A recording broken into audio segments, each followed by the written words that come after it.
Ta fillojmë pak me Ai që Elidonin. trambet i pari. Tre Dërkucat është një shfaqje e sjell ndryshe nga regjisori Paolo Comentalli, që është dhe regjisori italian. Në këtë shfaqje Ujku ne kemi bërë këngëtarë.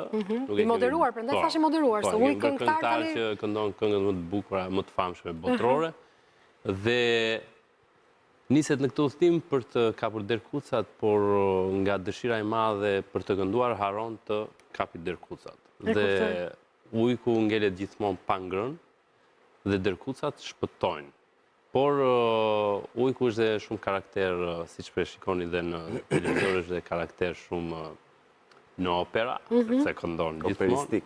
Dhe Dërkucat gjithmonë e din që ai këndon dhe me këtë... nuk i shfaq rrezikun përfundimtar të atyre dhëmbëve të mprehtë të Ujkut që jemi mësuar të njohim. Çdo e keqe ka një të mirë. E ka një të mirë, sigurisht. Bashkë jetojnë të kundërtat, ndryshe s'do të kishte kuptim gjithë ky planet. Më i fortë i kësaj historie del i vogli nga Dërkucat, jo i madhi, as i mesmi, del i vogli.